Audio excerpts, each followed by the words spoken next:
দলীয় প্রতীকে ইলেকশনটা লোকাল গভর্নমেন্ট এটা খুব বেশি যুক্তিসঙ্গত আসলে হবে না। এবারের সবচেয়ে বড় দিক হচ্ছে ভোটের ব্যবধান কিন্তু খুব বেশি না। লোকাল গভর্নমেন্ট ইলেকশনটা দলীয় প্রতীকে না হয়ে যদি এটা আলাদা হয় সেটাই জনগণের জন্য কল্যাণ হবে। স্থানীয় সরকার নির্বাচন যদি দলীয় প্রতীকে হয় সেক্ষেত্রে দেখা গেছে সংঘাত সহিংসতা বাড়ে।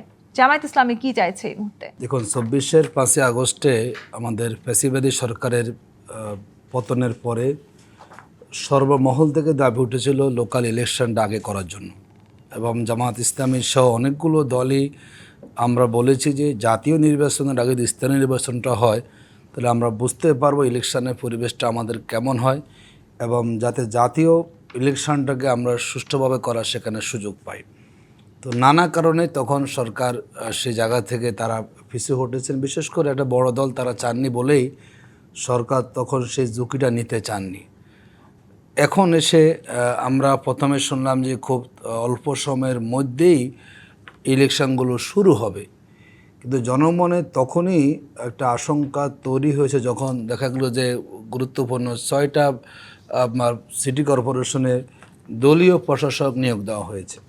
দেখুন, এই কাজটি কিন্তু এর আগে আওয়ামী লীগ সরকারও করেছে, এবং সেই সময় কিন্তু বিএনপি তারা বিরোধিতা করেছে যে যেটি জনগণের কল্যাণে, যেহেতু আগে যে অবস্থায় চলছিল বিগত 1.5 বছর, ওই অবস্থাটা ধারাবাহিকতা বজায় রেখে যদি দ্রুত সময় ইলেকশনটা করা যেত তাহলে মানুষ সেবাটা পেত, এবং দীর্ঘ সময়ের যে একটা অসুবিধার মধ্যে জনগণ পড়ে আছে সেটি সমাধান করা যেত। এখন ওনারা বলছেন, কিন্তু মানুষের একটা ধারণা তৈরি হয়েছে যে খুব সহসা হয়তো এই ইলেকশনটা সরকার দেবে না, কিংবা নানা সমীকরণ সরকারের মধ্যে আছে। দেখুন, জাতীয় নির্বাচন নিয়ে আমরা অনেক কথাই বলি। জামাত ইসলামীও সুনির্দিষ্টভাবে 50 থেকে 52টি জায়গায় আমরা অভিযোগ দিয়েছি, যেখানে ভোট গণনা এবং ফলাফল ডিক্লেয়ারের ক্ষেত্রে ইঞ্জিনিয়ারিং কথা আমরা বলেছি। এবং এবারের সবচেয়ে বড় দিক হচ্ছে ভোটের ব্যবধান কিন্তু খুব বেশি না।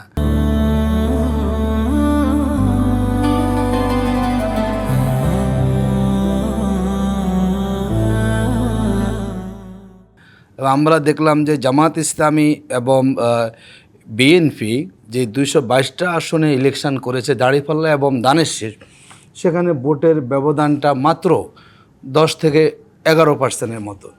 এবং আরেক দিক আসার দিক হচ্ছে এবার যেগুলো সিটি কর্পোরেশন এরিয়াতে সেখানেও ভোটের ব্যবধান কিন্তু খুবই কম, মানে 11 দলীয় জোট এবং বিএনপির প্রার্থীদের মধ্যে। হয়তো তারা এটি ভাবছেন যে এই যে একটা অবস্থা এখন হচ্ছে, যদি এর মধ্যে আবার খুব তাড়াতাড়ি সময়ে লোকাল গভর্নমেন্ট ইলেকশনটা দেওয়া হয়, হয়তো জনমতটা সেটা সরকার দলের বিরুদ্ধে গিয়ে বিরোধীদের পক্ষে সেখানে আসতে পারে। অ্যাডভোকেট আতিক রহমান, একেবারে উল্টোটাও তো হতে পারে। তাদের আসলে যে জনপ্রিয়তা, তাদেরকে এবারে সংসদ নির্বাচনে নির্বাচিত করলো, সেই জনপ্রিয়তাটা ধরে রাখবার জন্য দ্রুততম সময়ের মধ্যে যদি স্থানীয় সরকার নির্বাচন হয় তারা আবার জয়ীও তো হতে পারেন। আমরা সেটাই চাচ্ছি। আমরা মনে করি সেটা সরকার প্রমাণ করুক যে যদি তারা জনবান্ধবী হন, যে আমরা ইলেকশন ফলাফল যাই হোক আমরা যে অবস্থা আছে যাতে জনগণ সেবাটা পায়। আমরা দাবি জানাচ্ছি দ্রুত সময়ের মধ্যে স্থানীয় সরকার নির্বাচন, সিটি কর্পোরেশন, ইউনিয়ন পরিষদের মেম্বার, পৌরসভা ইলেকশনটা দেওয়া হোক। আমাদের কাছে মনে হচ্ছে বর্তমান বাংলাদেশে বিদ্যমান বাস্তবতায় দলীয় প্রতীকে ইলেকশনটা লোকাল গভর্নমেন্ট এটা খুব বেশি যুক্তিসঙ্গত আসলে হবে না। কারণ বিগত সময় আমরা দেখলাম যেই পরিমাণ সহিংস, যদিও আওয়ামী লীগ একচেটিয়া নিজেরাই ইলেকশন করেছে, তারপর সেখানে দলে দলের ভিতরে আভ্যন্তরীণ সেখানে গোলযোগ হয়েছে, সেখানে হানাহানি ঘটনা ঘটেছে। আমরা মনে করি দেশের স্বার্থে এবং যদি এটাকে আমরা জনগণের প্রতিনিধিত্ব ইনশিওর করতে চাই, আমাদের কাছে মনে হচ্ছে লোকাল গভর্নমেন্ট ইলেকশনটা দলীয় প্রতীকে না হয়ে যদি এটা আলাদা হয় সেটাই জনগণের জন্য কল্যাণ হবে। কারণ একটা দলও যখন হয়ে যায়, যেটা আপনি প্রতিবেদনও বলেছেন, অনেক ধরনের সেখানে কিন্তু মানে অবস্থা হতো। আমরা মনে করি সেই অবস্থাগুলো থেকে আমরা এবারে বেরিয়ে আসছি। বেরিয়ে আসার জন্যই নির্দলীয়ভাবেই লোকাল গভর্নমেন্ট ইলেকশনটা হওয়া প্রয়োজন।